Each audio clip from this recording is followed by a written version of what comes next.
Love your enemies, bless them that curse you. Those words from Matthew 5:44 hit a little differently when your enemies have stolen your life. At 16 years old, a young man from Roman Britain was captured by raiders, dragged across the sea, and sold into slavery on the misty shores of Ireland. His name was Patrick.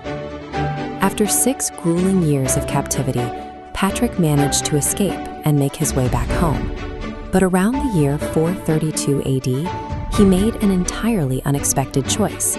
He returned to the very island where he had been enslaved, with a single goal: to convert his former captors to Christianity.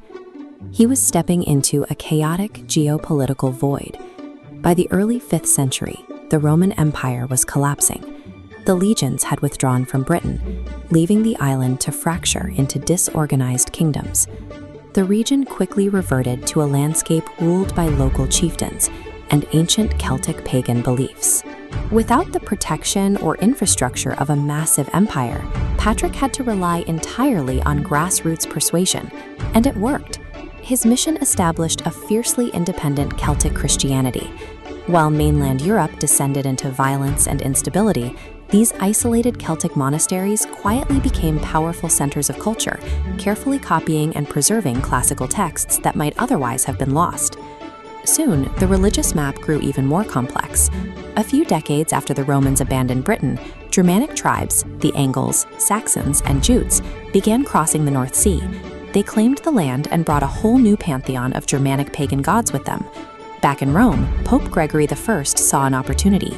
In 597 AD, he organized a strategic response to the growing Anglo-Saxon kingdoms. He dispatched a scholarly monk named Saint Augustine of Canterbury, tasking him with a diplomatic mission: convert these new rulers to the Christian faith. This image shows a faded wall painting from the Lullingstone Roman villa in Kent. You can clearly see 2 figures standing with outstretched arms, a traditional posture of early Christian prayer. Artifacts like this prove Augustine walked into a landscape where small, local Christian communities from the Roman occupation had actually survived the centuries of upheaval. To gain a real foothold, Augustine needed a high-level ally. He found one in Queen Bertha, a Christian princess from the Frankish kingdom who had married the pagan Anglo-Saxon king Ethelbert of Kent. Her influence created a safe environment for Augustine to preach directly to the royal court. The Romans left a massive power vacuum. These competing grassroots missionaries moved into that void, charting the region's future through spiritual persuasion rather than military force. Augustine was deeply pragmatic. Rather than destroying the local pagan temples, he simply repurposed them. He washed the walls, installed Christian altars, and allowed the people to worship in the exact same spaces they always had. It was a strategy of cultural assimilation, echoing the Apostle Paul's approach in Acts 17:23, taking what is culturally familiar and reassigning its meaning. The approach succeeded. King Ethelbert eventually converted, granting Augustine the resources to construct a church in Canterbury. Looking at the sheer scale of Canterbury Cathedral today, you see how this single royal endorsement established the institutional center of English Christianity. As the centralized Roman tradition expanded northward, it inevitably collided with the older Celtic communities. These Celtic monks, based out of remote centers like Iona Abbey, had spent centuries developing their own distinct practices, entirely independent from the Pope. The breaking point between these 2 factions came down to the calendar. The Celtic monks and the Roman priests used entirely different methods for calculating the date of Easter. In 664 AD, the Anglo-Saxon rulers convened the Synod of Whitby to settle the theological dispute once and for all. The council ruled in favor of Rome. The decision to adopt the Roman calendar might seem minor, but the implications were massive.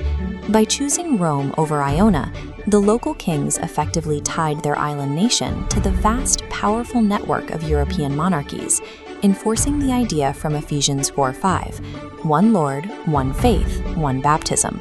Whitby was the turning point. The fiercely independent Celtic traditions were marginalized, and the island now answered to a single, unified church, tethered directly to centralized Roman authority. That unified church soon faced a terrifying test.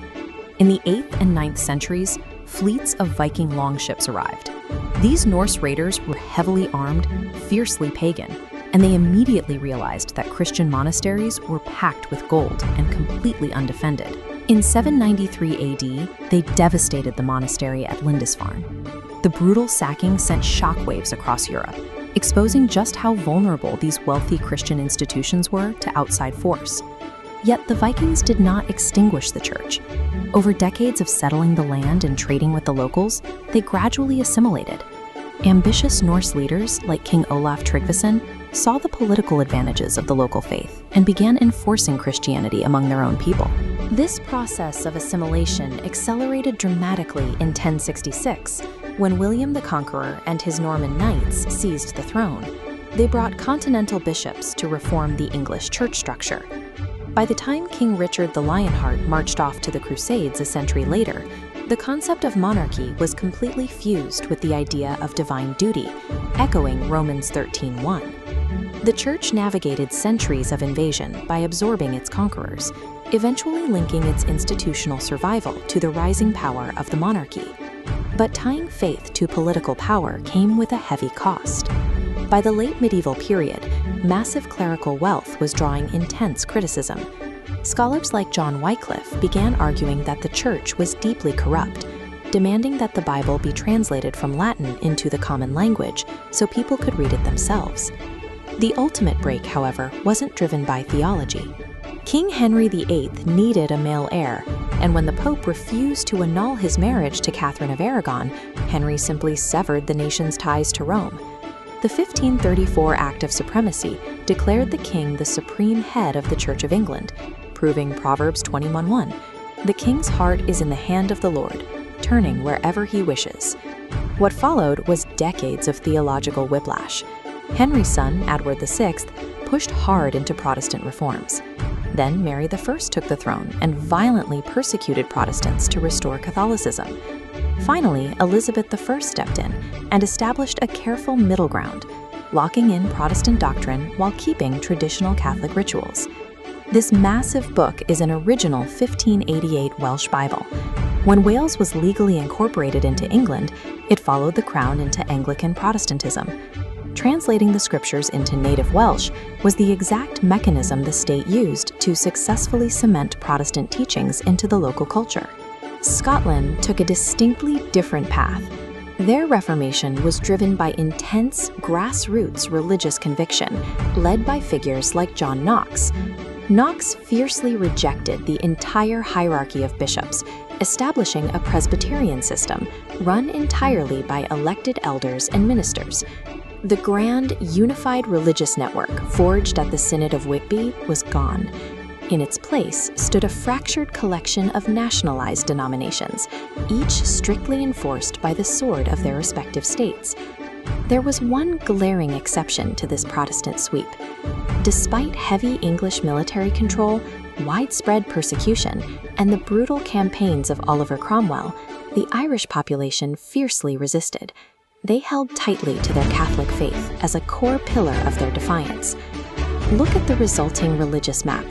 You have Anglicanism dominating England and Wales, Presbyterianism firmly rooted in Scotland, and a strong Catholic resistance locked in across Ireland. This long interplay of faith and political ambition defined the region's borders, its laws, and the distinct national identities that persist today.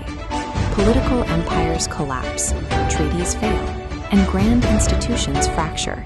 But beneath all that human noise, the core spiritual legacy carried by those first solitary missionaries across misty shores remains the absolute bedrock of the region. As it says in Isaiah 8, "The grass withers, the flower fades, but the word of our God will stand forever."